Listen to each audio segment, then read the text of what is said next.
Que je l'aime, mon petit thème. Bienvenue au feuilleton Notre Terre, épisode numéro 4, précédemment sur le feuilleton Notre Terre. Eh bien, la semaine dernière, je vous ai parlé du choix de la communauté.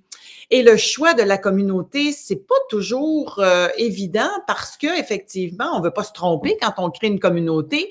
Je vous ai expliqué, entre autres, que moi, je pensais faire ça pour ma famille et mes amis. Finalement, c'est pas ça qui s'est passé. Et j'ai écouté les conseils, j'ai écrit un projet qui me ressemblait, qu'on pourra peut-être exposer un petit peu plus tard dans la série, bien que c'est important que ce soit vos valeurs quand vous voulez créer un projet de ce genre-là. Mais c'est un two-pager en bon français, c'est-à-dire juste ce que j'avais envie de créer. Donc, une communauté avec chacun nos terrains, mais où est-ce qu'il y a des espaces communs, où est-ce qu'on va pouvoir, par exemple, avoir peut-être une serre commune, des bâtiments communs aussi, partager nos outils, partager ce qu'on a, un petit poulailler. Il y a plein de projets possibles comme ça. Mais surtout, le fait de savoir qu'on peut compter aussi les uns sur les autres et qu'on soit chacun chez nous d'une certaine façon, mais en vivant les uns avec les autres dans un contexte écologique parce que, bon, vous savez, moi, je suis végétarienne depuis 20 ans pour des raisons écologiques.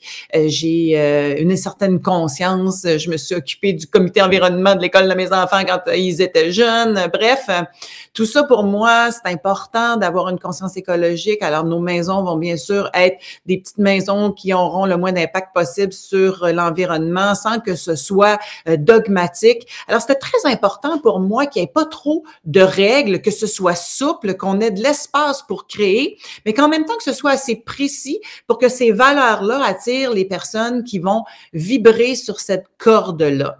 Et je vous les ai présentées la semaine dernière, ma gang me contacte. Alors, c'est elle qui est avec moi aujourd'hui, puis je vais lui laisser raconter l'histoire de son côté parce que vous avez entendu l'histoire du mien la semaine dernière. Je l'amène tout de suite à l'écran, c'est Nadine Bachand. Alors, Nadine, elle est auteure, elle était venue à mettre à bord pour son livre qui s'appelle « Méditer la Terre vue de l'intérieur ». C'est un beau titre que j'avais oublié la semaine dernière. Nadine, tu m'excuses, hein? Il n'y a aucun problème, chère France. Écoute, tu as été la première personne à arriver, puis c'est drôle parce que je le comptais un peu la semaine dernière, mais tu sais, tu m'avais envoyé, ou ta maison d'édition m'avait envoyé le titre peut-être quelques mois avant, puis moi, j'ai comme une liste, tu sais, dans un fichier, bon, qui s'appelle Mettre à bord, puis à un moment donné, j'en ressors, puis je vais juste voir. Et cette semaine-là, ça faisait très longtemps que je n'étais pas allée voir ce que j'avais là, et tout à coup, le courriel a comme sorti, puis c'est cette fille-là que je vais interviewer. J'avais ton livre, mais je sais pas pourquoi j'ai fait ça. Et c'était le timing parfait parce que quelques jours après, le gars qui m'a vendu ma terre prenait un soin avec une de tes amies. Raconte-le à partir de là. Oui, c'est ça. Là, je parle à cette amie-là, puis elle me dit, tu sais pas quoi, je viens de recevoir la personne dont tu viens de parler en soins, puis là, elle me parle de ce projet-là, puis là, quand je t'en ai parlé, t'as tout de suite fait un genre de clic. Fait que c'est comme la synchronicité magique de la vie qui a opéré là. C'est incroyable. C'était What are the odds, comme on dirait si bien en français, hein? C'est quelles sont les probabilités que ta meilleure amie donne un soin au propriétaire, l'ancien propriétaire de la terre? Alors ça, c'était déjà intéressant. Puis là, on s'est fait une petite réunion Zoom, justement avec ton amie qui, elle, n'a pas embarqué pour toutes sortes de raisons.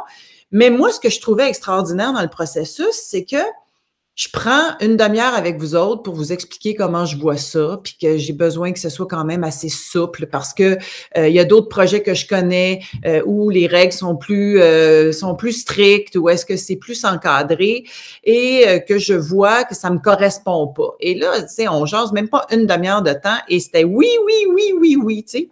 Quand c'est fluide, est-ce que tu as l'impression que c'est quand même quelque chose d'important dans le choix d'une communauté, là? Absolument, absolument. Puis je recommande à toute personne qui veut se fonder une communauté comme ça d'y aller avec cette sensation-là d'énergie, de fluidité, que c'est naturel, que c'est simple, qu'on parle vraiment d'égal à égal, qu'il y a vraiment une simplicité hein, qui est là, qui est assez désarmante, mais qui est un grand signe. Je pense que ça peut très bien couler entre les personnes. Ouais. Moi, j'ai raccroché ce soir-là, puis je me suis dit: «Bon, ben yes, en v'là une, c'est la première». Et là, le fait que tu as été la première et ça a fait en sorte que tout de suite après, dans le fond, si j'étais plus toute seule, on rentrait dans un processus démocratique. Et ça, pour moi, c'est très important d'en parler dans le feuilleton Notre Terre parce que à partir du moment où on veut se créer une communauté, on n'a plus le choix de vivre en démocratie, là. C'est pas le projet à France Gauthier. D'ailleurs, dès le départ, je sentais que cette terre-là était pas à moi. C'est pour ça qu'elle s'est appelée tout de suite Notre Terre. Hein, j'ai même fait une petite prière, Notre Terre qui est en dessous des cieux, que ton nom soit sanctifié. Alors, bref, tout de suite, elle n'était plus à moi, elle était à tout le monde qui allait être attiré par le projet. Et là, ben, la suite du choix, il fallait que toi puis moi, on soit d'accord. Oui, tout à fait. Fait que ça s'est fait effectivement, exactement comme tu l'as décrit, on y a tenu à cette chose-là que chaque personne qui intégrait le projet, on soit bien avec ces personnes-là. Puis là, à chaque fois que quelqu'un se joignait, ben, ce nouveau trio-là ou quatuor-là devait être bien avec les nouvelles personnes qu'on intégrait. Donc, ça s'est fait, comme tu dis, la démocratie directe, vraiment. Démocratie directe. Ouais. Mais là, j'essaie de retrouver la photo que je voulais montrer. Je vais la retrouver pendant que tu vas jaser. Mais après ça, c'est un couple d'amis à toi. Alors, le processus, c'est qu'on s'est dit, bon, là, on est deux. Et là, intuitivement, c'est important, ça aussi, la municipalité m'avait dit, il y a de l'espace pour 8 lots, c'est-à-dire 8 terrains, parce que pour toutes sortes de raisons, de règlements municipaux, il faut que chaque terrain ait un accès direct au rang sur lequel on est, la route principale. Donc, alors, ça laissait un espace, des 32 heures, là, ça laissait un espace pour 8 lots. Et moi, intuitivement, je t'ai tout de suite dit, à 6, on retourne chez le notaire puis on divise la terre en 6 parce que je ne sais pas pourquoi, mais c'est 6 que j'entends tout le temps dans ma tête. Fait qu'on s'est dit, on part chacun de notre bord. Moi, je vais essayer d'attirer du monde de mon côté, puis toi, fais la même chose de ton bord. Et le premier couple qui est arrivé, ce sont tes amis. Comment tu les as choisis pour commencer? Ben, tout de suite, là, tu sais, avec eux, c'est des affinités évidentes. Là. Dès que je les ai rencontrés, c'était tout de suite une énergie du cœur. Des gens qui sont dans la coopération énormément, donc dans la collaboration, l'entraide, le partage. Moi, j'avais déjà fait des activités de groupe de communauté avec ces personnes-là, puis je savais qu'ils étaient dans cette vibration-là. Des personnes qui sont pas attachées à faire passer absolument leur point de vue ou à avoir raison, mais vraiment plus dans un esprit de respect de l'autre, d'écoute, d'échange réel. Donc, pour moi, il fitait, c'était un fit parfait dès le début. J'avais pas de doute, mais après ça, c'est sûr qu'il faut valider avec la communauté si tout le monde, ça vibre ensemble. Donc, alors, c'est Joanne et Marie-Claude que les gens ont rencontrés la semaine dernière dans la petite vidéo que j'ai passée. Puis, en fait, Joanne, on ne l'a même pas vu au début, c'est Marie-Claude qui est venue. Moi, ce que je faisais à chaque fois, c'est bon, ben, viens à la terre, viens sentir la terre. Il y a une petite cabane, on va s'asseoir, on va jaser, on va t'expliquer c'est quoi notre projet. Et puis, à partir de là, ben, tu décideras si ça te tente ou pas. Et moi aussi, tout de suite, instantanément, le rire communicatif de Marie-Claude, sa bonne humeur naturelle, sa joie naturelle et le fait qu'elle me dise, on va faire des canages, parce que moi, je connais rien là-dedans, ça va m'en prendre une qui connaît ça. Je fais des blagues avec ça, mais en même temps, c'est juste une question de feeling. Et c'était évident. Moi, je dis, je fais confiance à Nadine. Si pour Nadine, ce sont des gens qu'elle estime beaucoup puis qu'elle sait que ça va être fluide, moi, j'ai un bon feeling. Go, c'est déjà réglé, check. Alors, on était rendu automatiquement 3 ménages, 4 personnes. Et là, le processus démocratique, il continue. Là. Il faut que les prochains... Donc, à chaque fois qu'il y avait quelqu'un qui se présentait, bon, par exemple, l'autre qui a suivi, c'est Harry qui est arrivé par l'entremise de Solutionnera. Alors, j'en ai parlé dans les autres épisodes. Solutionnera, c'est une magnifique petite PME québécoise qui enseigne, entre autres, comment construire des maisons écologiques et résilientes. Bon, c'est Francis Gendron qui est à la tête de tout ça avec son acolyte. Et il y avait un gars qui travaillait chez Francis Gendron et Francis lui dit, parce que j'y en avais parlé, que j'avais un projet de communauté. Alors, Harry travaillait chez Francis, faisait des rénaux, il s'est présenté à la terre, je suis allée manger avec. coup de cœur pour Harry, instantané. On vient tous les deux de Québec. On a frayé dans le même genre de monde. Il me raconte sa vie. Je me suis dit, bon Dieu, c'est donc bien semblable. Tu sais, il y a comme un revirement. Et il y avait quelque chose d'important dans le choix des gens, c'est qu'il fallait que chacun soit ouvert aussi à une certaine forme. Et là, je veux que ce soit très, très clair qu'il n'y avait pas de dogme en arrière de ça, mais une ouverture spirituelle sur quelque chose, que chacun ait sa voix, c'est pas un problème, mais quelque chose de non dogmatique et qu'il y a une certaine ouverture à, justement, penser que peut-être qu'il va falloir, par exemple, quand ça va être le temps de couper des arbres, entrer en communion avec la nature, avoir cette ouverture-là. Et Harry, ça a été spontané aussi. Fait que ça a été aussi pour toi un choix naturel, hein? Oui, oui, tout à fait, tout à fait. Donc, ça s'est poursuivi dans cette cohésion-là où on sent que la personne est ouverte sur la communauté, un esprit de communauté, un esprit de coopération. Donc, ça s'est tout à fait poursuivi dans cet échange-là. Et la petite d'avant-dernière, ça a été Annie qui est arrivée par l'entremise de tes amis, Johan et Marie-Claude. J'avais aussi fait un appel à tous dans un groupe qui s'appelle Futur Éco-Village. Il y a à peu près 15-16 000 membres dans ce groupe-là sur Facebook. J'ai reçu beaucoup, beaucoup de demandes. L'été 2021, pour moi, a été consacré à faire, mon Dieu, l'agent d'immeuble à temps plein ou presque pour aller faire visiter la Terre à plein de gens. Et le processus c'était toujours le même. Bon, étant donné que les membres de la communauté n'étaient pas toujours là ou prêts à être là, ils me faisaient confiance que je vais vous amener des gens avec qui je vibre. Et Annie est arrivée par l'entremise de ces gens-là. Elle avait vu le post aussi. Et ça aussi, ça a été instantané. Et par la suite, j'ai rencontré des gens, puis je les ai présentés à la communauté. Et là, c'est là que le processus démocratique est intéressant. Je leur ai dit, bon, là, faut choisir en groupe. Fait qu'on avait des rencontres Zoom avec tout le monde. Et il y a eu un choix qui a dû se faire à un moment donné, démocratique, qui a fait qu'il y a une partie de la communauté qui était pas à l'aise avec un de mes choix. Raconte donc, toi, comment tu l'as senti, tout ça? Oui, c'était vraiment... c'est pas au niveau des personnes elles-mêmes, hein, c'était des très, très bonnes personnes, mais c'est vraiment plus une question je dirais, de compatibilité. Et c'était un feeling, moi je le ressentais, les autres le ressentaient aussi. Il y a d'autres personnes, pas tout le monde, mais qui le ressentaient.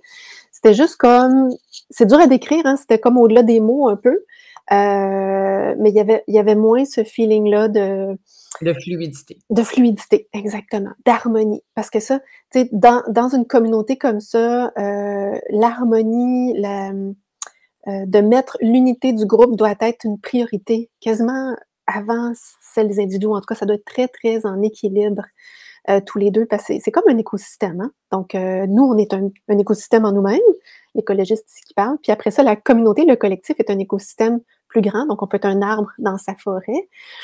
Puis, le bien-être du collectif va favoriser le bien-être des individus et vice-versa. Donc, il doit y avoir cette préoccupation-là constante de l'harmonie puis de l'unité. Donc, si l'écosystème va bien, les individus vont aller mieux et ça va être en synergie comme ça aussi. Donc, il doit y avoir vraiment une préoccupation du bien de l'écosystème, du collectif. Puis ce que j'ai beaucoup aimé dans notre processus, c'est qu'on s'est assis à table et on en a jasé et tout le monde avait une opinion extrêmement positive, mais en disant « moi, je le sens pas » ou « moi, je le sens ». Puis finalement, il y en avait 4 sur 6 dans le groupe qui disaient « je le sens pas ».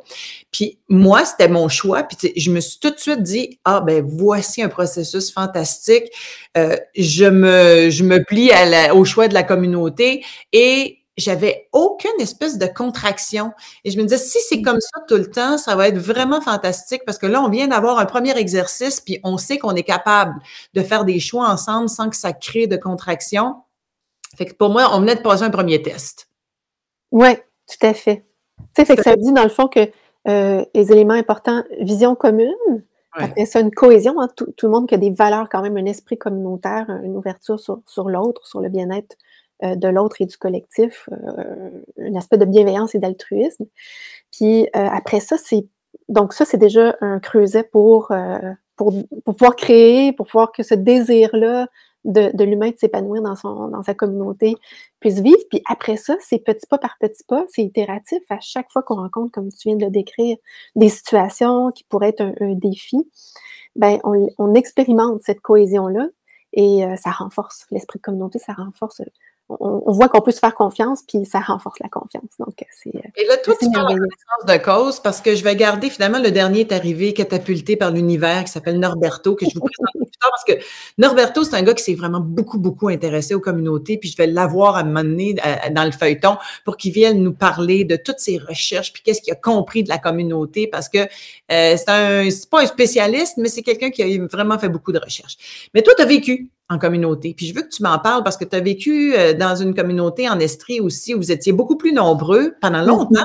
Hein? Vous avez été quoi? Tu as été comme 5-6 ans dans cette communauté-là? Oui, ouais, tout à fait. 7 ans, si on compte le temps où j'avais acheté le terrain, où on commençait à s'impliquer dans des rencontres, là, mais j'ai habité sur place 5 ans.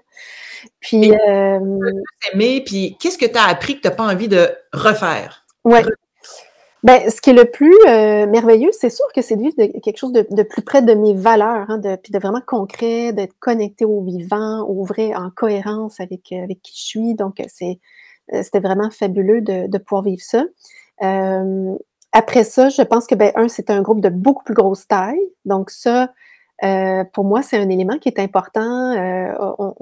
On vit dans des grandes sociétés dépersonnalisées. Pour vivre ce genre de projet-là, pour y aller vraiment avec ce qu'on vient d'expliquer comme processus où la fréquence, je dirais, du cœur est super importante pour qu'il y ait cette fluidité-là. Ben, je pense que la taille, en tout cas pour commencer, du moins, là, un noyau, puis le bâtir graduellement, la taille est importante, hein, pour que ça reste plus petit, c'est mieux. Moi, je pense small is beautiful. Donc, la taille de notre communauté, moi, je la trouve très ça nous donne des possibilités de rester vraiment à échelle humaine, puis de mettre vraiment la relation humaine au centre. Hein, parce que si on ne veut pas répliquer les mêmes paradigmes qu'on essaye, dans le fond, de créer de quoi de nouveau, un nouveau paradigme dans ce nouveau collectif-là, ben, on veut essayer de mettre de côté le plus possible les luttes de pouvoir, je veux avoir raison et tout. Donc, et ça, c'est beaucoup plus facile à faire quand on est dans un petit groupe pour débuter. Mais tu sais, on sait qu'on peut toujours se chicaner à partir du moment où on est deux. Hein? Absolument. Moi, mon running gag, ça a été de dire, c'est super, c'est tous des étrangers, ça ne me dérangera pas de me chicaner avec vous autres, ça me dérange moins de me chicaner avec vous autres qu'avec mes amis puis ma famille.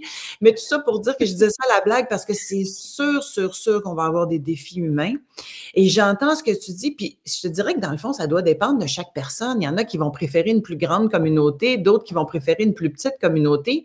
Moi, mon idée première, c'est que j'aurais aimé qu'il y ait peut-être une douzaine de familles et finalement, il y avait 8 lots. Je me suis dit, c'est ce que je suis capable d'avoir présentement, ce sera ça. Puis on en reparlera dans un des prochains épisodes, pourquoi on est 6 pour l'instant. Je vous garde ça comme teaser pour le prochain. Mais tout ça pour dire que ça doit dépendre de chacun aussi. Là. Toi, je comprends ton point de vouloir être en plus petite communauté pour qu'il y ait des liens qui sont peut-être encore plus solides, plus profonds.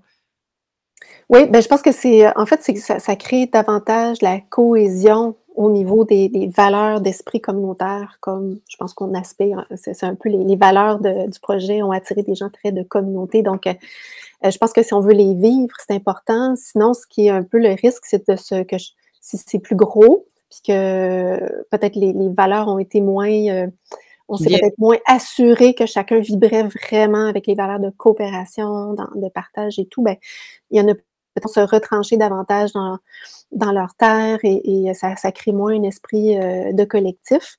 Donc ça, c'est quelque chose qui Tu n'aurais pas envie de revivre justement à partir de cette expérience-là de 5 ans là, dans une communauté vous étiez quoi, à peu près 80 avec les enfants et tout le... Oui, c'est ça. Donc, c'est une super belle expérience, puis, mais c'est des échelles différentes et puis je pense que la cohésion, en tout cas pour un plus petit groupe, puis même 12, hein, tu as dit que tu aurais peut-être aimé avoir 12, c'est quand même encore une échelle assez petite là, pour assurer, là, dans un premier temps, en tout cas, cette assise-là de valeurs et de cohésion d'une vision commune, puis après ça, de l'asseoir dans l'action du quotidien. Donc, le partage, qu'on trouve vraiment l'équilibre entre les souhaits des individus, puis comment ils peuvent surtout rayonner dans leur communauté, qui arrivent chacun avec leurs forces, et l'équilibre avec le collectif, là, ça peut prendre un petit temps aussi avant que ça puisse bien s'installer, s'équilibrer.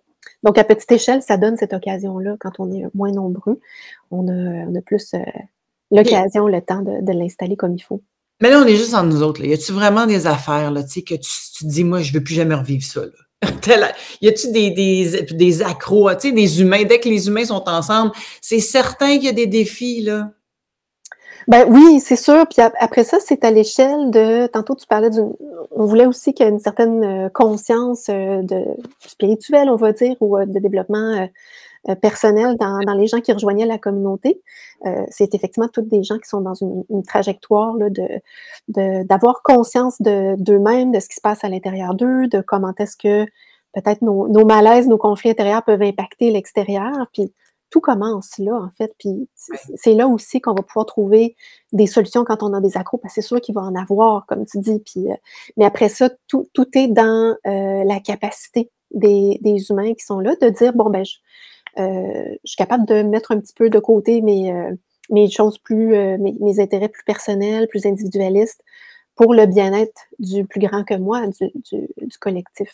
Donc, je pense que c'est là que la nuance va faire la différence, puis de vraiment mettre la qualité de la relation humaine au centre. Ça, c'est super important. Donc ça veut dire prendre le temps de s'écouter, prendre le temps de se comprendre, de ne pas prêter des intentions aux autres aussi. Ça, c'est souvent la source de conflits. Donc, s'assurer vraiment de saisir le point de vue de l'autre dans le respect, l'ouverture, l'écoute. Ça, c'est bon. Est-ce que ce sont des choses qui se sont produites pour toi? Par exemple, as-tu appris quelque chose sur toi-même là-dedans? Me dire, moi, la prochaine fois, je vais le faire autrement, je vais être plus à l'écoute, justement? Oui, ben oui, tout à fait. Je pense que c'est vraiment de rester dans cette connexion-là, puis dans ce qui est juste pour soi. Puis après ça, ça Plus à l'écoute de soi-même et de l'autre en même temps. exactement, ça va ensemble. Hey, on a une belle question ici, on va y répondre sommairement parce qu'on va revenir là-dessus, mais comment allez-vous régler les problèmes plus graves? Une question Mmh. d'Élise, merci de la poser. Avez-vous une section dans votre charte départ-revente? Alors oui, la charte, elle est en train de se construire présentement. On a eu une première ébauche, on va l'élaborer encore un petit peu mieux, mais oui, on a effectivement, évidemment, discuté de ça. La revente, c'est probablement le point le plus important à discuter parce que à partir du moment où est-ce que tu embarques dans une communauté, quand tu revends, les gens qui rachètent embarquent aussi dans une communauté. Alors, étant donné que, de mon point de vue, c'est quelque chose qui va être de plus en plus populaire sur notre planète et particulièrement ici au Québec, parce qu'on a ça dans nos gènes. Là. On est des gens avant tout de communauté. Les êtres humains sont grégaires. On est fait pour vivre en communauté. Fait que ça va être de plus en plus populaire. Je m'inquiétais pas du tout de la revente, mais il fallait qu'on en parle et tout le monde est d'accord que de toute façon, il va falloir que la communauté accepte les nouveaux arrivants. Mais c'est le fun parce qu'on n'est pas trop difficile, hein? On est très accueillant, on est très inclusif en général. Et moi, c'est important pour moi que les membres de cette communauté-là soient inclusifs. Oui, tout à fait. Puis qu'il y a aussi la notion d'engagement. Ça me vient, là. Je pense que c'est important aussi, là, quand on s'engage dans une communauté comme ça, de s'engager à prendre soin du bien du collectif. Donc, aussi d'être ponctuel, je dirais, quand on a collectivement, qu'on se donne des responsabilités à faire, donc qu'il y a une notion d'engagement dans la joie, hein, c'est pour le bien du collectif, donc notre bien aussi. Donc, de voir ça comme un tout, cette notion-là de cet engagement dans la joie. Et le but de ce feuilleton, c'est que vous allez nous voir en temps réel, voir les gens arriver, peut-être partir, avoir des résolutions de conflits. D'ailleurs, il y a Louise ici, que tu connais sans doute, qui est de la Oui. Terre de la Réunion. Allô, Louise, qui dit la communication non violente, la CNV, aide pour justement la solution des conflits entre nous. Mais effectivement, on est tous conscients, tous les membres de la communauté connaissent la communication non violente, la CNV. Il y a dans cette technique-là qui est extrêmement bienveillante, des clés qui devraient être enseignées d'ailleurs à partir de ma foi, la première année. Hein, qu'est-ce que tu en penses? Absolument. Oui, l'empathie, c'est une des premières étapes. C'est la première étape, en fait, d'apprendre à vraiment entrer en écoute empathique avec soi-même. Puis après, on peut juste entrer en écoute empathique avec l'autre quand on est d'abord à l'écoute empathique avec soi-même. Puis oui, ça devrait être enseigné. C'est tellement des bases relationnelles cruciales. ça devrait. On y reviendra, mais j'ai déjà interviewé, entre autres, François Beausoleil à Maître Abord, qui est un expert de la communication non violente. Mais tout part, en fait, des besoins. Quand quelqu'un est en réaction, on comprend qu'il y a un besoin qui n'est pas comblé.